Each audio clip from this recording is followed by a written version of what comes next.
Assalamualaikum warahmatullahi wabarakatuh. Halo semuanya, apa kabar? Baik-baik saja kan? Pada kesempatan video kali ini, saya akan menjelaskan materi pembelajaran mata kuliah Bahasa Indonesia dengan judul materi Ragam Bahasa.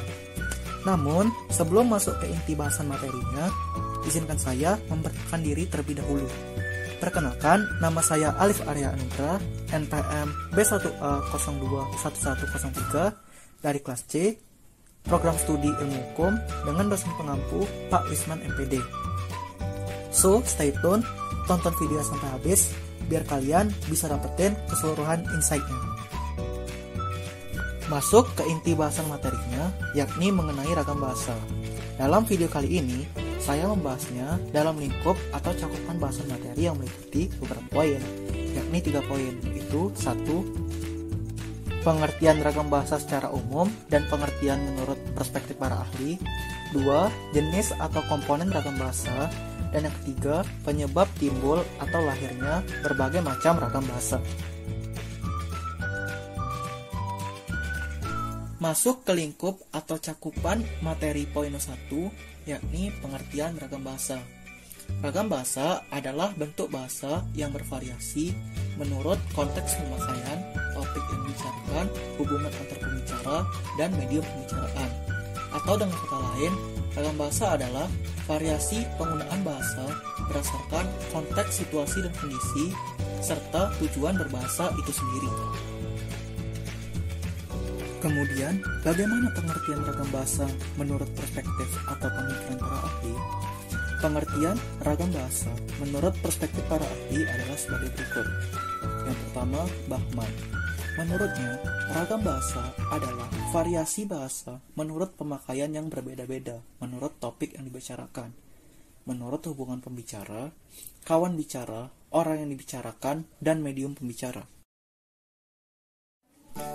Selanjutnya, tokoh ahli yang kedua, yaitu Mustaqim. Menurutnya, ragam bahasa adalah variasi pemakaian bahasa yang berbeda-beda yang ditimbulkan sebagai akibat adanya ragam sarana, situasi, dan bidang pemakaian bahasa. Lanjut ke tokoh berikutnya, yakni Fishman A. Menurutnya, suatu ragam bahasa, terutama ragam bahasa jurnalistik dan hukum, tidak tertutup kemungkinan untuk menggunakan bentuk kosakata ragam bahasa baku agar dapat menjadi anutan bagi masyarakat pengguna bahasa Indonesia. Dalam hal ini, perlu diperhatikan tentang kaidah yang berlaku, yang berkaitan dengan latar belakang pembicaraan, situasi pembicaraan, pelaku bicara, dan topik pembicaraan. Lanjut ke tokoh ahli berikutnya, atau tokoh ahli yang keempat, yakni Suwito. Menurutnya, ragam bahasa adalah suatu istilah yang dipergunakan untuk menunjuk salah satu dari sekian banyak variasi yang terdapat dalam pemakaian bahasa. Kemudian, tokoh ahli berikutnya, sekaligus merupakan tokoh ahli yang terakhir atau tokoh ahli yang kelima, yakni Dendi Sugono. Menurutnya, sehubungan dengan pemakaian bahasa Indonesia, timbul 2 masalah pokok, yaitu masalah penggunaan bahasa baku dan tidak baku. Dalam situasi resmi, seperti di sekolah, di kantor, atau di dalam pertemuan resmi, digunakan bahasa baku. Sebaliknya, dalam situasi tak resmi, seperti di rumah, di taman, di pasar, kita tentunya tak dituntut menggunakan bahasa baku. Baiklah, selanjutnya, beralih ke cakupan bahasan poin 2, yakni jenis atau komponen ragam bahasa. Nah, jenis atau komponen ragam bahasa yang pertama itu ada ragam daerah. Nah, seperti yang kita semua tahu, terkhususnya karena kita hidup di negara Indonesia, bahwasanya negara kita terdiri atas berbagai daerah atau suku bangsa. Setiap daerah memiliki bahasa daerah yang berbeda-beda. Ragam bahasa daerah berdasarkan daerahnya atau ragam daerah disebut dengan dialek. Dialek merupakan variasi bahasa yang berbeda menurut pemakaian bahasa dari suatu daerah tertentu, kelompok sosial tertentu, atau kurun waktu tertentu. Nah, perlu diketahui di sini bahwa perbedaan pada dialek terdapat pada seluruh aspek bahasa, yaitu fonologi, ejaan dan lafal, morfologi dan sintaksis, kosakata dan peribahasa atau idiom, serta pragmatik, penggunaan bahasa. Jadi, jika pembedaan dialek hanya berdasarkan pengucapan, istilah yang tepat adalah aksen, bukan dialek. Selanjutnya, jenis atau komponen ragam bahasa yang kedua, yaitu ragam bahasa baku dan tidak baku. Mari kita bahas satu ya. Yang A, ragam bahasa baku. Ragam baku adalah ragam yang dilembagakan dan diakui oleh sebagian besar masyarakat. Pemakaiannya sebagai bahasa resmi dan sebagai kerangka rujukan norma bahasa. Atau dalam artian, ragam baku adalah ragam bahasa yang cara pengucapan dan penulisannya sesuai dengan kaidah-kaidah standar, seperti ejaan yang disempurnakan atau EYD dan tata bahasa baku. Konteks penggunaannya di sini adalah dalam kalimat resmi, baik lisan maupun tertulis, dengan pengungkapan secara tepat. Jadi, dapat kita simpulkan, ragam bahasa baku adalah ragam yang menjadi tolak ukur atau acuan sebagai ragam yang baik dan benar. Berikutnya yang B, ragam bahasa tidak baku. Nah, ragam bahasa tidak baku adalah ragam yang tidak dilembagakan dan yang ditandai oleh ciri-ciri yang menyimpang dari norma ragam baku. Ragam tidak baku terdiri dari sejumlah bahasa, baik yang dikenal secara nasional maupun hanya digunakan di daerah tertentu. Ragam tidak baku juga dapat diartikan ragam yang tidak memiliki standar dari segi pelafalan, kosakata hingga tata bahasa, dan tidak patuh atau berbeda dari ragam baku. Nah, penggunaan ragam tidak baku di Indonesia umumnya tidak mendapat dukungan dari otoritas bahasa. Meskipun demikian, bahasa ragam tidak baku tetap hidup dan digunakan secara luas di Indonesia. Tak jarang, orang Indonesia juga mampu menggunakan berbagai ragam tidak baku untuk berbagai keperluan dan situasi sosial. Hal ini merupakan bagian dari keanekaragaman Indonesia. Ragam tidak baku di Indonesia digunakan untuk urusan-urusan informal atau tidak resmi, sedangkan untuk urusan formal dan resmi, bahasa Indonesia baku masih digunakan secara luas. Jenis atau komponen ragam bahasa yang ketiga yaitu ragam bahasa terpelajar. Ragam bahasa terpelajar identik atau melekat dengan ragam bahasa baku. Kenapa? Karena seperti esensi dari terpelajar itu sendiri, tentunya harus selalu mengacu pada aspek keilmuan, yang dalam hal ini merujuk pada kaidah ejaan bahasa, sama halnya dengan ragam bahasa baku. Nah, ragam bahasa terpelajar didasarkan pada pendidikan penutur. Seperti namanya, ragam bahasa ini biasa digunakan di kalangan para orang pelajar, seperti di sekolah atau universitas. Jenis atau komponen ragam bahasa yang keempat yaitu ragam bahasa resmi dan tidak resmi. Seperti biasa ya, kita akan bahas satu. Yang A, ragam bahasa resmi. Ragam bahasa resmi adalah ragam bahasa yang biasa digunakan dalam suasana resmi atau formal, seperti dalam perundang-undangan dan surat menyurat dinas. Ragam bahasa resmi menggunakan tata bahasa yang baik, sesuai EYD, lugas, sopan, menggunakan bahasa yang baku, baik itu dalam bahasa lisan maupun tertulis. Kemudian yang B, ragam bahasa tidak resmi. Ragam bahasa tidak resmi adalah ragam bahasa yang digunakan dalam situasi tidak resmi, seperti dalam pergaulan atau percakapan pribadi. Biasanya digunakan oleh orang-orang yang sudah akrab, seperti antara teman dekat, antara orang tua dan anak, atau kepada kerabat dekat lainnya. Ciri dari ragam bahasa tidak resmi adalah kebalikan dari ragam bahasa resmi. Sedikit tambahan, ragam bahasa resmi atau tidak resmi ditentukan oleh tingkat keformalan bahasa yang digunakan. Semakin tinggi tingkat kebakuan suatu bahasa, berarti semakin resmi bahasa yang digunakan. Sebaliknya, semakin rendah tingkat keformalannya, semakin rendah tingkat kebakuan bahasa yang digunakan. Masuk ke jenis atau komponen dari ragam bahasa yang kelima, yaitu ragam bahasa berdasarkan pokok persoalan, yang dibagi menjadi beberapa jenis ragam bahasa lagi, yang meliputi A. Ragam bahasa jurnalistik, B. Ragam bahasa ilmiah, C. Ragam bahasa undang-undang, D. Ragam bahasa sastra, dan E. Ragam bahasa sosial. Selanjutnya, mari kita ulas atau bahas satu persatu secara mendetail. Yang pertama atau A. Ragam bahasa jurnalistik. Ragam bahasa jurnalistik adalah bahasa komunikasi massa, language of mass communication, yakni ragam bahasa yang digunakan dalam komunikasi melalui media massa, baik komunikasi lisan atau tutur di media elektronik, radio dan TV, maupun komunikasi tertulis, media cetak dan online, dengan ciri khas singkat atau ringkas, lugas, padat, dan mudah dipahami. Kemudian yang kedua atau B, ragam bahasa ilmiah. Ragam bahasa ilmiah merupakan ragam bahasa berdasarkan pengelompokan menurut jenis pemakaiannya dalam bidang kegiatan sesuai dengan sifat keilmuannya.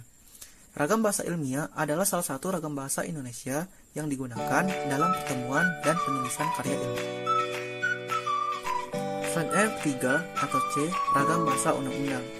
Ragam bahasa undang-undang pada dasarnya tunduk pada kaidah tata bahasa Indonesia, baik pembentukan kata, penyusunan kalimat, teknik penulisan, maupun pengejaannya. Bahasa undang-undang atau peraturan perundang-undangan bercirikan kejernihan atau kejelasan pengertian, kelugasan, kebakuan, keserasian, dan ketaatan asas sesuai dengan kebutuhan hukum, baik dalam perumusan maupun cara penulisan. Berikutnya yang keempat atau D, ragam bahasa sastra. Ragam bahasa sastra merupakan salah satu fenomena bahasa dalam sosiolinguistik. Bahasa sastra memiliki karakteristik yang berbeda, yakni ada unsur permainan bahasa. Dalam ragam bahasa sastra, unsur emotif cenderung lebih dominan. Selanjutnya yang kelima atau E, sekaligus merupakan akhir dari jenis atau komponen ragam bahasa berdasarkan pokok persoalan, yaitu ragam bahasa sosial. Ragam bahasa sosial yaitu ragam bahasa yang sebagian norma dan kaidahnya didasarkan atas kesepakatan bersama dalam lingkungan sosial yang lebih kecil dalam masyarakat. Misalnya, ragam bahasa yang digunakan dalam keluarga atau persahabatan dua orang yang akrab dapat dikatakan sebagai ragam bahasa sosial.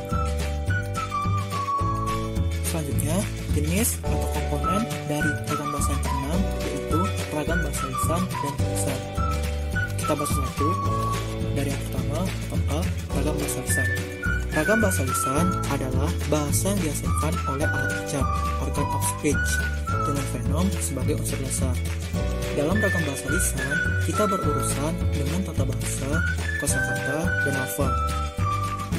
Dan juga, dalam ragam bahasa lisan ini, pembicara dapat mengatur tinggi rendah suara atau intonasi suara, mimik atau ekspresi muka yang ditunjukkan, dan gerak tangan atau isyarat untuk mengutarakan ide atau gagasan pembicara. Sekarang yang kedua atau B, ragam bahasa tulisan. Ragam bahasa tulisan adalah bahasa yang dihasilkan dengan menggunakan rangkaian huruf sebagai unsurnya. Dalam ragam bahasa tulis, kita harus memperhatikan beberapa hal seperti tata cara penulisan atau ejaan. Tetapi, di samping aspek tata bahasa dan pemilihan kosakata, dalam hal ini kita dituntut untuk tepat dalam pemilihan unsur tata bahasa seperti bentuk kata, susunan kalimat, pilihan kata, kebenaran penggunaan ejaan, dan juga penggunaan tanda baca dalam mengungkapkan ide atau pesan kita.